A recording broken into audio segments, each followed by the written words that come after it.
Hey guys, welcome back to the DrCliffAuD vlog. This is vlog number 80, and today I want to talk about critical thinking skills. As an audiologist, critical thinking is something that is hugely important. Now, I do critical thinking inside of the hearing loss and hearing treatment world with hearing aids. And the reason it's so important is because I know I talk about best practices a lot. Best practices are basically they're like procedures. It's like a checklist. It's like you need to do this, you need to do that, you need to do this, you need to do that. And it's very like, okay, I can just do those things and I'm good. But at the same time, when you start actually working with patients and you start realizing that they have like different perceptions than somebody else, they might have unique issues or they might be having a problem and you can't just go through a checklist to fix it. But the importance of critical thinking is very, very up there in terms of priorities for an audiologist. You have to be able to critically analyze what's going on with a patient and then come up with the proper outcome. So I want to talk really about when a new patient comes into the office and the process that I would go through with them if they already have hearing aids. And so this happens a lot. I mean, I get patients from all over the place who have hearing aids. They come in because they see my videos and they're like, ooh, this guy can solve my problem with my hearing aids because my hearing aids are not working well. So the first thing that happens when they come in is I spend time kind of identifying, okay, what areas do you feel like you're not doing as well as you'd like to in? Find out what's important to them, find out what their wants and needs are. And then, of course, we have to do testing because until I have an understanding of what their actual measurable hearing loss is, it's hard for me to speculate on other things. But I can usually identify pretty quickly what's actually going on, but you cannot assume anything when it comes right down to it. So one of the aspects that I have to do in the office or the process that I have to follow in the office is that we have to identify where their difficulties are at. We have to test their hearing. We have to put their hearing aids through a detailed cleaning and maintenance. And then once we're done with the detailed cleaning and maintenance, if we don't find anything glaringly wrong there, we have to do test box measures because test box measures will tell us what the diagnostics are of the hearing aids and if they're mechanically meeting manufacturer specifications. If they're not meeting manufacturer specifications, then I cannot continue on with my evaluation with those devices. We either have to get them repaired or consider newer technology or new hearing aids basically. But then if you go through that test box measure and you identify, okay, this hearing aid is functioning or these hearing aids are functioning properly, and then we get done with the hearing test, now I have a lot of information that I can work with so I can kind of critically think through the entire process. And once we get to that point and I review the audiogram with the patient so they understand their hearing loss better, and then I can explain what we found with the hearing aids, what we had to fix, repair, clean, whatever with the hearing aids, then the next step is to actually do verification of the programming of those devices. Now, to be fair, they may have not seen their hearing care professional for years at this point, so the hearing loss that they had years ago is potentially different than the hearing loss that we measured today, and usually I can see that. If I hook the hearing aids up to my software, I can identify what their hearing thresholds were. I can't usually tell what their word recognition ability was or anything like that, but I can usually tell threshold data, and then I can basically go in to the software and reprogram those hearing aids based on the amount of hearing loss that they have. But before I do the reprogramming, I always like to get a measurement because what I'm trying to see here is, okay, with the hearing aids set up the way that they're currently set up, are they meeting their prescription for their hearing loss or not? And if they're not meeting their prescription for their hearing loss, how far off are they? And then does that add up in terms of what they're reporting? And that's the important thing here. Like, you can run someone through all these different tests and get all this bunch of data in front of you, but if you can't like critically think your way through how you would overcome the issues that they're having, you're not going to be a very good audiologist. And this is something that I take very seriously when it comes down to being a good audiologist, is that you can't just follow procedures.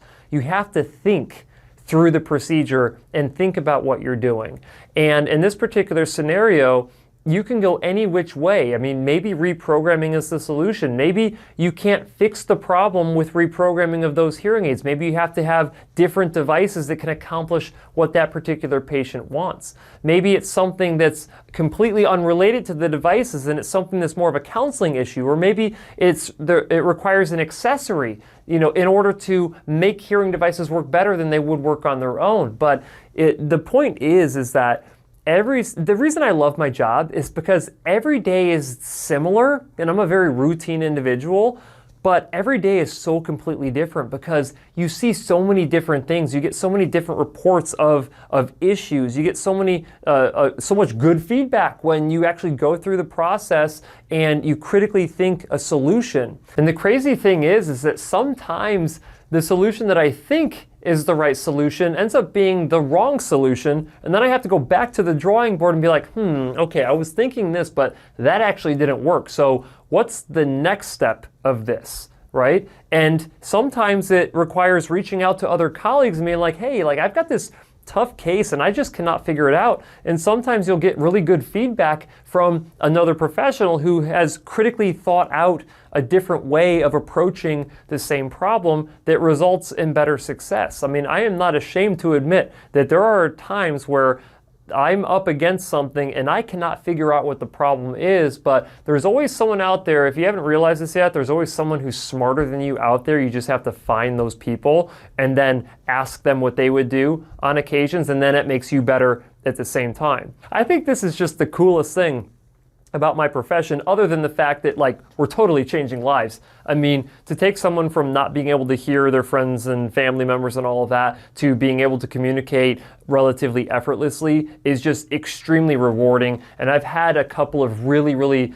tough cases, and I hate to talk about them in the terms of cases, but I've had some patients come in here within the last couple of months that have had some really tough hearing losses to treat, and we are now on the verge of having, some really major success stories with them. And it's all because we can take a step back and critically think our way through the problem that they're having, because the traditional treatment methods do not work. And this is something that, audiologists and probably other professions, of course, do as well, is when you have these grand round kind of case studies where you take one of these really difficult cases and then you present it to your colleagues so your colleagues can kind of learn from a tough case that you had and vice versa.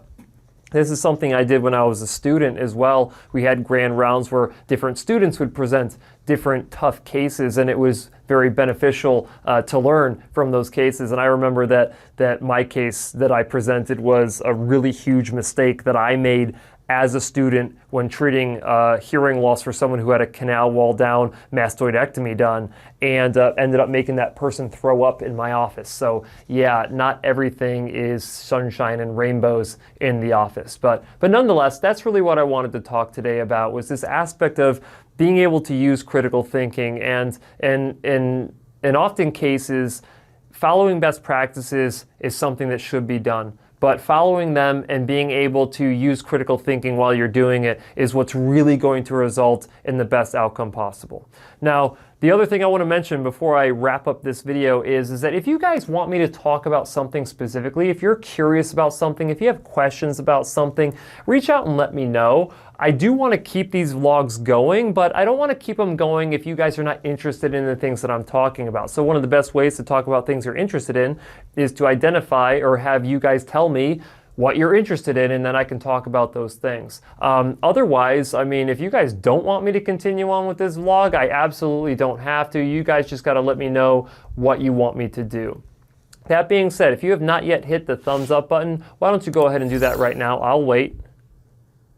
Very good, thank you. If you haven't hit the subscribe button, you can do that right now as well if you want to see more of these videos. But other than that, guys, I really appreciate you sticking around, appreciate you sticking around with me here for this week's vlog. I am about to head out of town for this next week because it is my anniversary week with my wife. It is 13 years this year, and July 26th is our anniversary date, and I'm really looking forward to getting out of town. We're just going up to Flagstaff. It's a little bit cooler up there, which will be nice, but it has been rainy here and cooler here in Phoenix over this last week, which has also been nice. But that being said, I'm just rambling on now, guys. I will see you next week.